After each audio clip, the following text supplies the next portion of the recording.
Dobrodošli u novi Alter Ego. Ponovno nas vodimo tankim rubom između Alternativnog i egoističnog. Ostanite s nama. Moglo si pasti.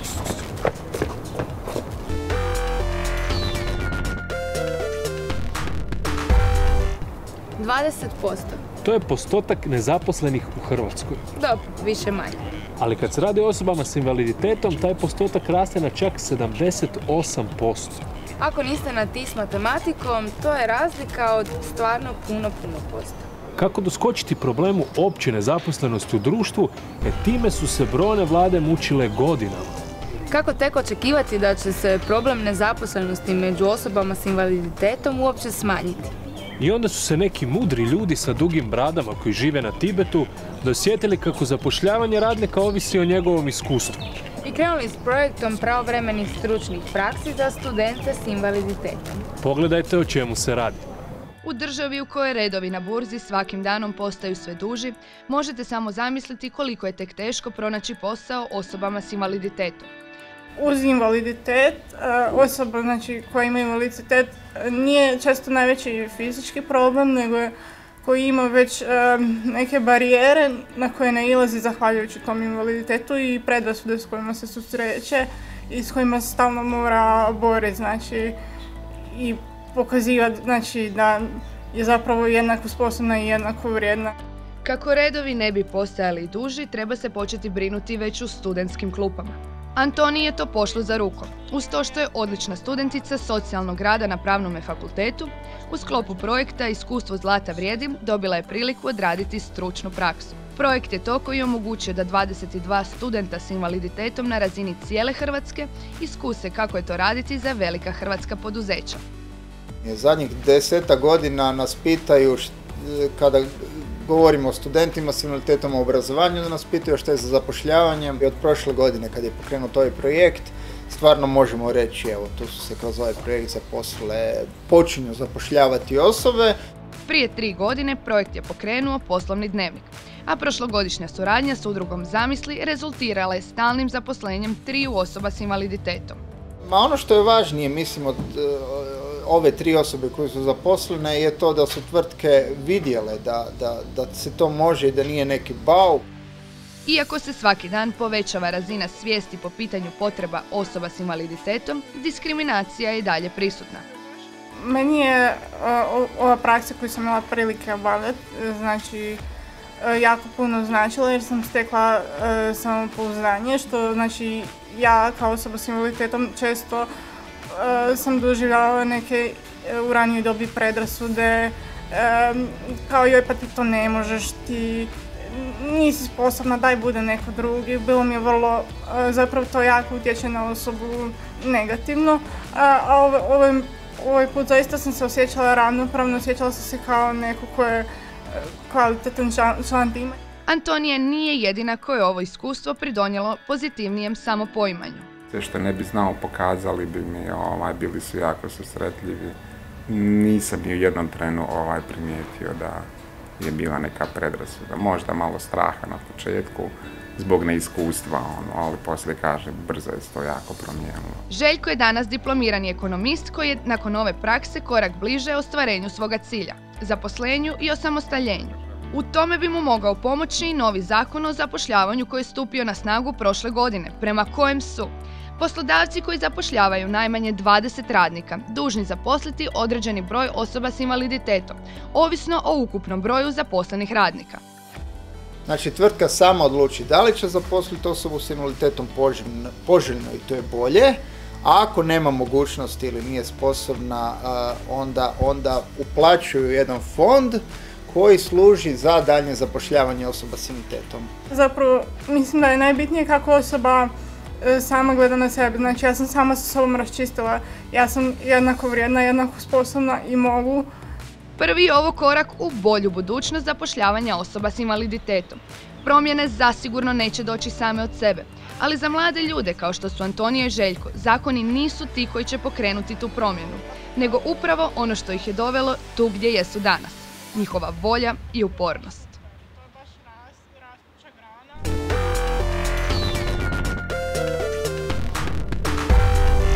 work and travel. Vjenčanje za domoroca.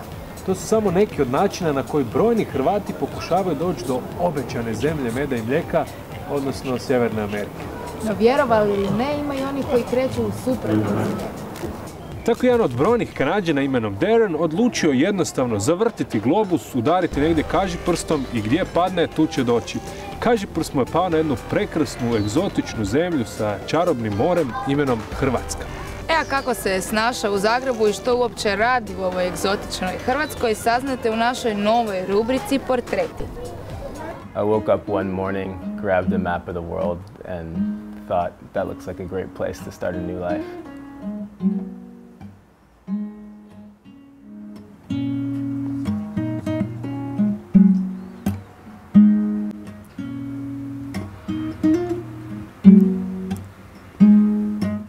My name's Darren. I come from Ontario, Canada. I'm studying medicine at the University of Zagreb. I chose Croatia because I thought it looked like a beautiful country and I wanted to have a new cultural experience.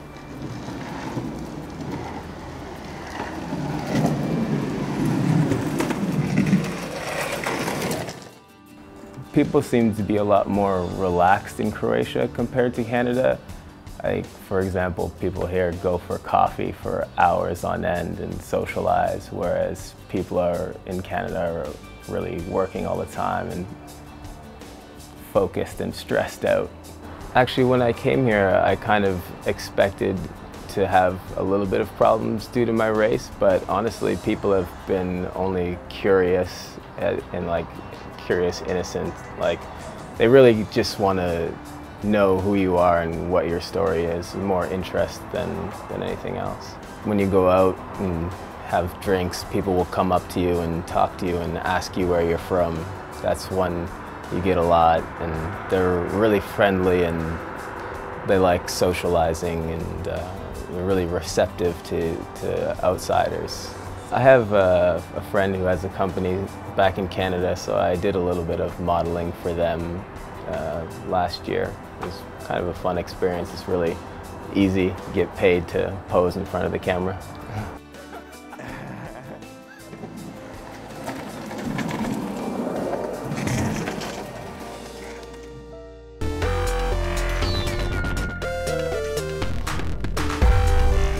Naši ovo emisijski gosti dvije su mlade plesačice koje su se međusobno umjetnički povezale jer su dijelile istu ljubav, a to je ples i odlučilo osnovati vlastitu plesnu kompaniju.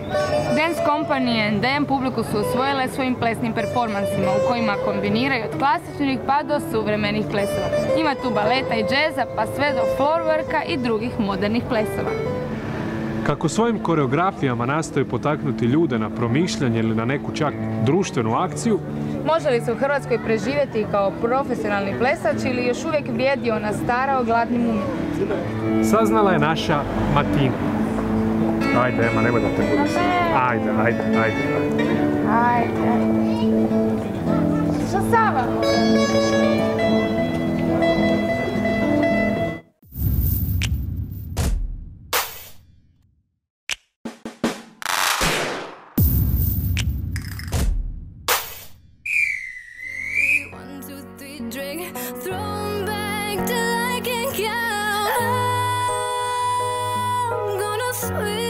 Vjerujem da svaka osoba koja radi svoj posao i trudi se i fakat u njega ulaže, želi nekako od njega dobro živjeti. Mi ne pričamo o bogatstvu, boli me briga za materijalna dobra, ne znam šta. Ali kuš da ja mogu normalno platiti račune, normalno jesti i ne biti u panici da li ću ovo ljeto kužiš moći otići na 2 dana na more, jer ću inače morati u studiju voditi klaseve, jer nemam dovoljno novaca za to. Pa to je apsurd. A provedem dnevno 8 sati radeći ko konj. Znači, ja mislim da bi trebalo nekako omogućiti da ljudi dobro žive kvalitetno od posla u kojeg toliko puno ljubavi, vremena i investiraju. Stvarno jest da je to kao nekakva neisplativa branša zato što to radiš iz ljubavi i da nije ti bitno koliko novca dobiješ iz toga, ali opet treba ti određena svota novca da bi ti mogao živjeti i da bi mogao, kao što je Andreja rekla, plaćati svoje račune. Što biste onda iz ovog zaključili? Je li izjava da se od umjetnosti ne može živjeti u Hrvatskoj mit ili stvarnost? Ili negdje na sredini? Mislim da neki ljudi od nje jako dobro žive, a neki uopće ne žive. Jako puno umjetnika koji imaju druge poslove, pa im je ovo hobi. A ja bih voljela da mi svi možemo od toga u većinskoj masi dobro živjeti. Ono dobro, kvalitetno, ne sad, ne znam kako, ali ono dobro.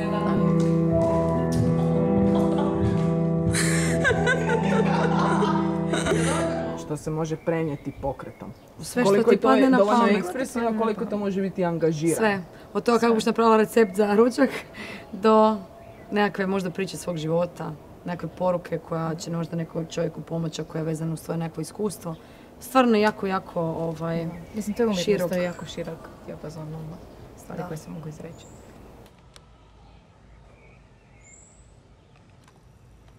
Vidim da je prilična pompa nastala oko vaših vještina. Pa kako je iskustvo u izvještavanju medija? Kako vas mediji percipiraju? Gdje je Baš problem? smo nedavno imali problema? nekakvih problema. Da sad je bilo dobro i onda nekako je... I onda više nije bilo dobro. Ma nije, gledaj, šta ja mislim, ljudi nekad ne razumiju kako stvari u PR-u funkcioniraju. Ljudi jednostavno samo pročitaju nekakav naslov, vide neku sliku i donesu nekakav zaključak, što je normalno. Nije na njima da te stvari razumiju i znaju.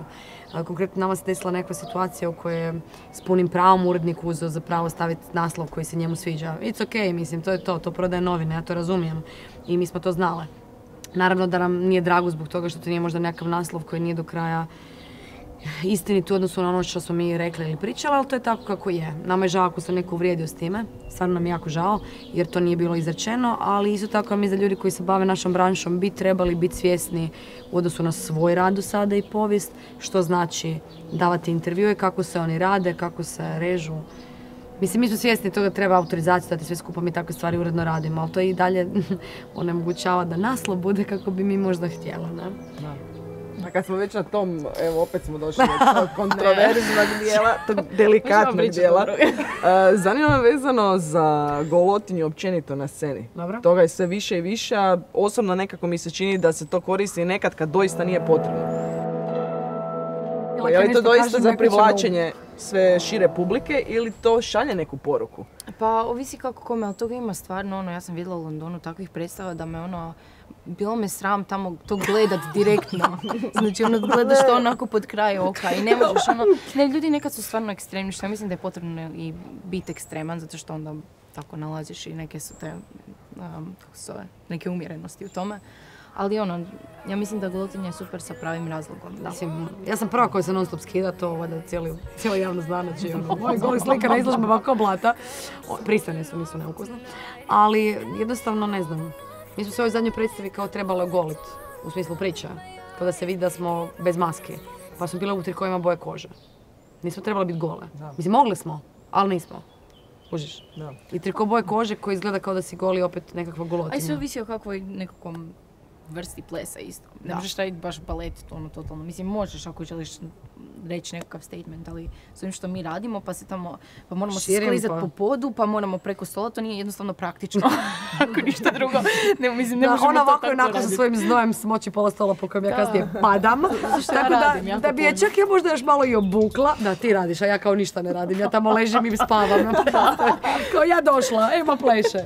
Prvi put kad sam čula za vas i čula sve čime se bavite i vidjela i sad kad čujem sve te stavove i razmišljanja, to mi jako neodoljivo me podsjeća na rad Pine Bausch, koja je imala isto potpuno angažirane plesne.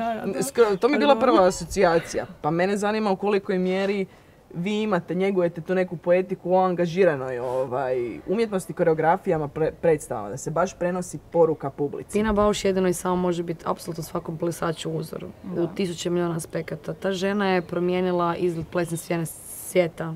Jer su spominjali fizički teatar na početku, pa mi je to sve bila asocijacija. Ona je baš majko moja šta je ta žena sve uspjela napraviti, svaka čast skiram je kapu, klanja mi se do pode, ljubim je noge. Mislim, hvala ti na usporedbi s Pinom Bausch, ja mislim da smo mi dalekih 500 milijuna kilometara od Pine Bausch, znači Isusa i Bože. Ali može nam biti uzor. Ali u svakom slučaju, estetika mi je full bitna.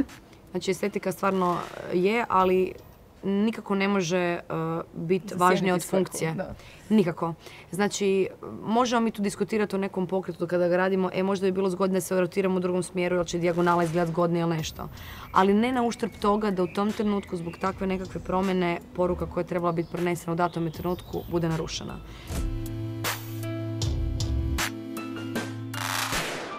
Pa naša publika, ja ne bih voljela da su naša publika samo plesači, nikako, mislim da nijema. A zapravo je to cilj, da nekako ne samo za naše predstave, nego i za tuđe predstave, da ljudi polako krenu dolaziti na što više predstava. Da im nije strano... Ne naše, ne stvar u našima, stvari generalno. Neko kaže dođite pogledati jedan plesni performans, plesnu predstavu, da ljudi ne kažu ma šta ideš to gledat, kao šta je to, kao... I dajemo rađe na pivo, misliš ono... Nego da zapravo dođu i onda da nakon toga možda idu samo 2 piva, ne 7. I onda razgovaraju o toj predstavi. Ne, ali to je zapravo cilj, da se neko otvori kazalište, da ljudi koji inače ne bi dolazili takve stvari gledati, da dođu, da stvorimo nekakvu kritičnu masu koja će rado doći pogledat predstavu. Da, i koja će stvoriti neke svoje favorite na koje će se rado vraćati, ali svejedno ne znam... I da ljudi znaju za sve ostale plesne kompanije i našu i za plesnu scenu. Pola ljudi koji pitaš nekog na cesti za neku od naših kompanija, pojma nema šta je to, pa to je katastrofa. To je fakat katastrofa. Ja mislim da se to treba znati. Isto kao što se zna za glumačka kazališta i za glumačke kompanije, tako treba se znati i za plesne kompanije. Hvala vama što ste podijelile sa mnom ova vaša prekrasna iskustva i za sve ostale ja se nadam da ste uspjeli udahnuti šari njihovih osobnosti. Konačno smo upoznali Emu i Andreju. Sad, budući da curke nemaju baš puno vremena jer za vas rade plesne predstave, ja se nadam da ćete vi naći dio vašeg vremena da dođete i vidite o čemu se radi, da udahnete malo taj plesni yin i yang na hrvatskoj plesnoj sceni. Oh my god. Vidimo se. Ćao.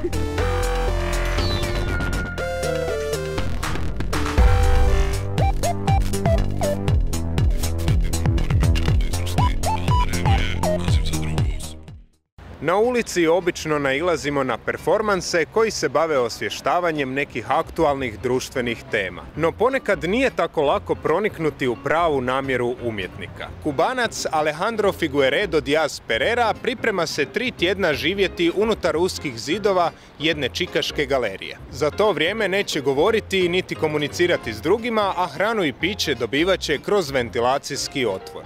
Koliko toga u životu propuštamo jer nemamo oči na leđima, najbolje zna njujorški profesor Vafa Bilal.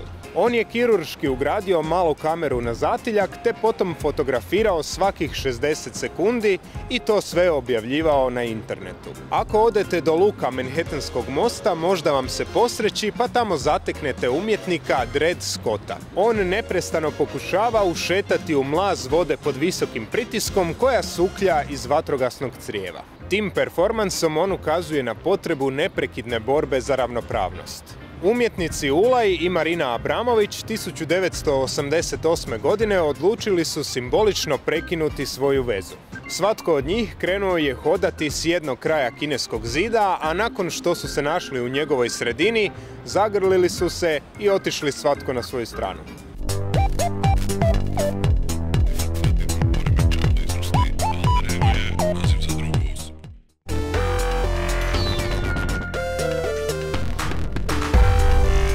Vjerojatno ste već vidjeli svoje mame, dobro ne baš mame, ali vjerojatno razne prijatelje kako se svojim pole dancing sposobnostima hvale na društvenim mrežama. Profesionalci, amateri, ali i oni između prepoznali su učinkovitost pole dansa kao odličnog treninga, ali i jako dobre zabave. Toliko da se negdje pole dancing već počinje smatrati sportom. Ko zna, možda jednog dana vaša kćer ili sin budu pravi pole dance prvaci. Neki u Hrvatskoj su se već odlučili na ovaj lijepi poziv, tako da vam mi donosimo razgovor sa jednim od rijetkih hrvatskih pole dancera. Hajde, rajde, pokaži, znam da što ti.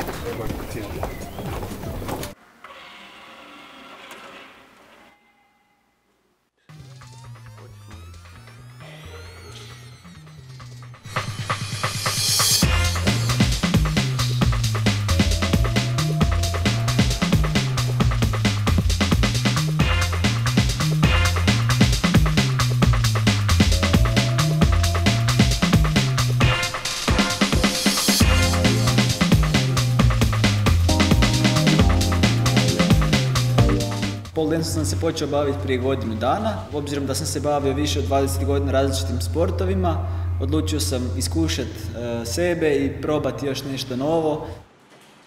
Dario je samo jedan od nekoliko muškaraca u Hrvatskoj koji se bavi pole danceom.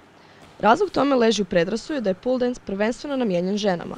Onaj ko zna što je pole dance, on nema predrasude, nego te osobe su me podupirale. To je stvar pokazivanja, odnosno načina prezentacije. Što se više priča o tome, više će ljudi znati i više će vidjeti da je to zapravo normalan sport koji svaki drugi. A kao i svaki sport, pole dance zahtijeva puno intenzivnih treninga, odricanja i strasti.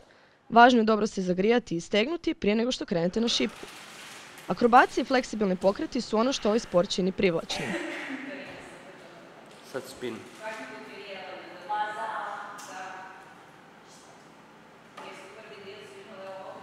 Raditi na rotaciji je jedan čisto novi osjećaj gdje zapravo držite se za nešto što se okreće i pokušavate ne past, a opet izgledati lijepo i napraviti nešto novo. Najdraže mi je ono što još nisam otkrio, odnosno svaki dan nađem neki novi izazov, pogledam novi video, evo recimo neko upali televiziju, ja upalim internet i sat vremena proučavam različite pokrete, različite kombinacije i način razmišljanja. Od samog početka Dario intenzivno trenira. Kako kaže, zahtjevni elementi mu nisu predstavljali problem. No ipak, određeni strah je postojao. Postoji strah od različitih inverzija gdje se držite za šipku samo nogama ili nekim dijelom tijela, znači pod koljenicom, što dosta boli u početku, ali s vremenom se naviknuti na to.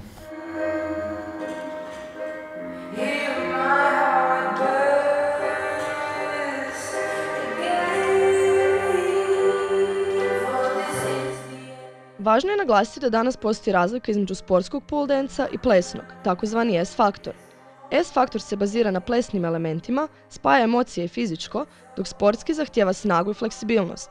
Budućnost sportskog pole danca ide prema njegovoj svjetskoj afirmaciji.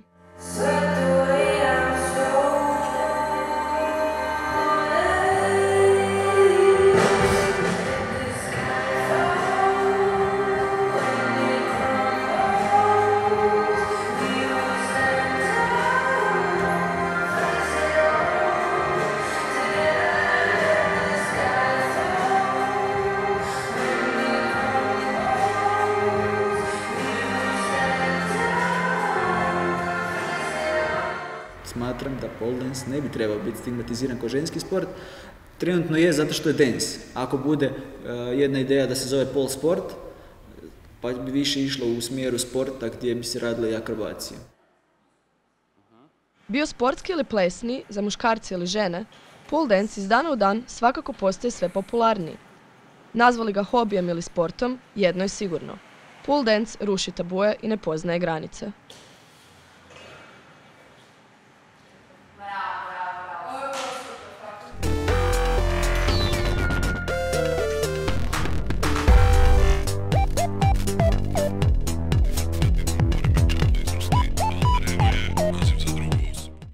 Većini ljudi percepcija plesa na šipci vezana je za striptiz i ostale erotske konotacije modernog doba. No to kontroverzno umijeće datira još iz 12. stoljeća i to nigdje drugdje nego iz Indije. Tadašnja gimnastička vještina izvođenja trikova na drvenoj šipci zvala se malakam, a ponovno je postala popularna u 19. stoljeću. Najvećoj opasnosti danas su izloženi cirkuski akrobati na takozvanim kineskim šipkama. Visine od 3 do 9 metara zahtijevaju maksimalnu koncentraciju cirkusanta, kojih je istodobno dvoje ili više na jednoj šipci. Europska tradicija plesa na šipci povezuje se s utjecajima druida, pogana i Rimljana. Prije 800 godina taj oblik plesa bio je dio poganske ceremonije slavljenja plodnosti. A možda najzanimljiviji oblik proslave Dana nezavisnosti povezan s današnjom temom dolazi nam iz Indonezije. Nakon što naulje visoke drvene šipke pozivaju mladiće da se uspnu do vrha i tako osvoje nagradu.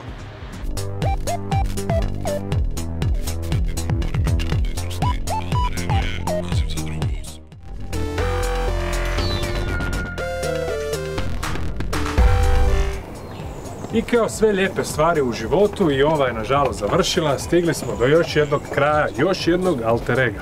Ne očajavajte jer su nove alternativne priče s ruba zida i vremena već u pripremi. Vidimo se s ruba zida.